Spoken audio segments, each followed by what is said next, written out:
All right, we're back at IGN's E3 live show, streaming at you from e3.ign.com. We just took a look at some awesome Sony exclusive games, so let's see what the Xbox 360 has to offer. With us now is Epic Games and a chainsaw-filled game, which of course you know, Gears of War 3. Guys, let's see the blood. Thanks so much, Fran. I am here with Rod Ferguson, and we're going to be checking out Gears of War 3. We're going to get a special look at the campaign mode. Now, you saw part of this demo at the Microsoft press conference, but that was only half of the demo. So, Rod, can you kind of explain what we're going to be seeing here? Oh, sure. Well, so we're going to show, the story takes place, we wanted in Gears 3, we wanted to be able to play both sides of the experience. We didn't want to just be Marcus and Dom the entire way. Even back in Gears 1, when you had the factory demo, you wanted to see both sides. So this, where you're going to be able to see both the Marcus and Dom side, you're going to see the Cole and Baird side. So this first part, though, when you kicks off, this starts off with a clip. We'll show you that basically where Cole and Baird come in. You get to get the sense of context. They're up on the bridge while Marcus and Dom are down, down on the ship shooting.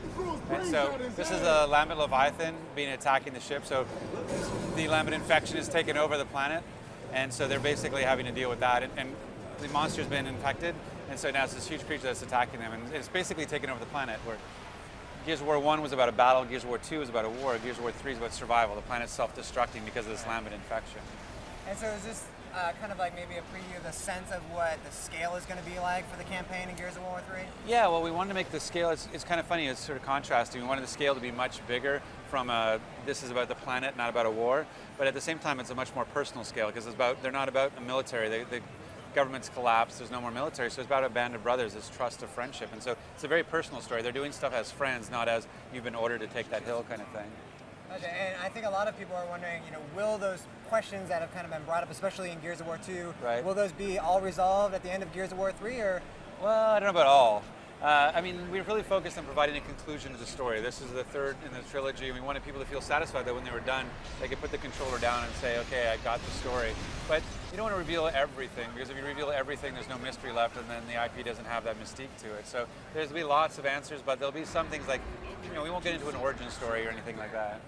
And when you talk about this is about survival, it's kind of all hands on deck. This is part of the reason why we now see female Gears into the mix. Yeah, actually, and Anya is a great sort of representative for that transition from being from the office worker to now she's in the battlefield and taking up a gun.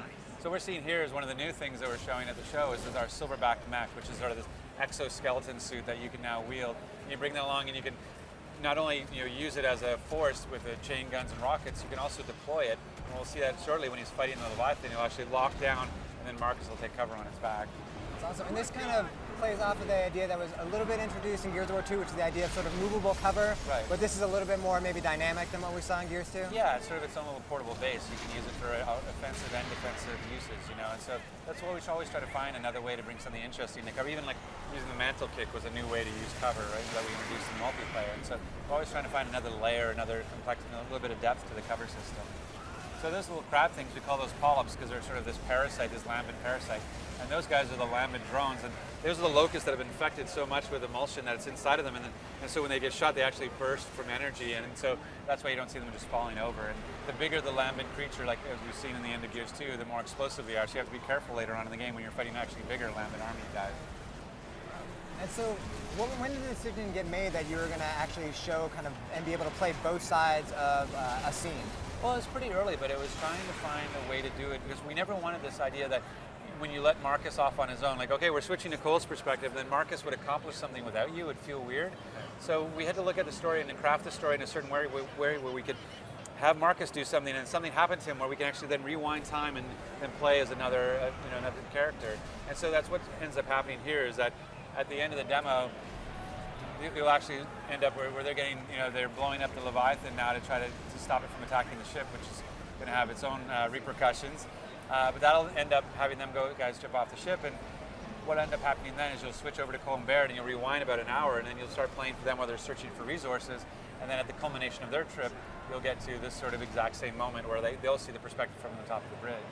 And is this going to be something that is kind of continual throughout the game, so almost every level is going to have that experience, or is it once in a while? Yeah, we wanted to still have an anchor for the storytelling. We still wanted to have that, a perspective to the storytelling. So it was kind of cool to play as Cole, as you can see here, and being able to be him and go to it, because going back to Hanover is his hometown, so not only are you getting to play as him, but you're also getting to have a story moment with him. You're going back to his old stadium where he played Thrashball, and you get to experience like that you can never go home kind of feeling. So it made it more important from being him when he's going through that. There's our Retro Lancer with the Retro Lancer execution. Which people have seen from the Gears of War beta. And so here's one of the new weapons, the Vulcan that we're introducing at the show, is this co-op chain gun where you pick up the gun and your teammate will pick up the ammo crate, and then you can just unleash hell because it's just your bullets are being fed in all the time. You never run out of a clip, and you just tear things up. Now they have one shot, so those lasers coming in, so he's got to book it to the side to get out of the way. And you can see he'll go up and then close the call. Get our new retro turret. So these are Savage Locusts. They're not under the Queen's control. It's that whole idea of being stranded, and so they've taken rifles and put them into rockets so low tech, and so you use that to tear up the battlefield as well. I think one of the things that was interesting that you said earlier was this idea that you guys want to kind of bring it closer home with the story. And I think that was obviously one of the knocks on the first Gears of War, that the story and the persona of the characters weren't really fleshed out, and that was something you worked on for 2. Right. What kind of what are things are you doing for 3 that are kind of bring that more fully formed, I guess, story for a character? Well, I mean, it's just focusing on the storytelling and focusing on the writing. I mean, we brought Karen Travis, she writes our novels, and she's a great storyteller. So it's much deeper from a story perspective, much richer from a story perspective, and just making sure everybody has that sort of arc in their story, that Sam gets to go home to Anvil Gate, and Marcus goes through his journey through this actual whole thing. We get some closure with Dom and stuff, and so there's a lot of things where Dom goes back to visit a place that is important to him in the story. So everybody has their moment, if you will, and so it's just finding a way for that interaction with the characters. Awesome. Cool. Well, what else can people expect when they get their hands on the Gears of War campaign? Well, I mean, it's the biggest campaign we've ever done. It's the biggest, most polished, 4-player campaign. One of the great things we haven't really shown yet, but the campaign is the biggest thing. It takes the most time for us to develop, and so what we wanted to create is this arcade mode on top of it, so you can go back and experience that content, but from a competitive perspective, where you can go and play for score with your friends. And so not only can you play this from the story perspective, now that, okay, we just saw that where they just blew up the Leviathan, let's go back and play and see if we can get a better score between the 2 of us, that kind of thing. And so you can actually consume the campaign in an arcade way. And I guess the most important question of all, when will people actually get to play Gears of War 3? It's September 20th worldwide, and it's an Xbox 360 exclusive. Awesome. Well, thanks so much, Rod. You're welcome. So you've been getting a personal look at Gears of War 3 campaign mode. You got to finally see what it's going to be like when you play one side and then flip over and play the second section of the same level. Get to see the full story unfold before you. Gears of War 3 does come out September 20th, and we're kicking on over to Fran.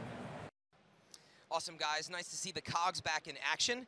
Coming next, we're going to switch gears from chainsaws to sports cars. Honestly, if it's loud, we want it on this show. So rev up your engines for the new Forza.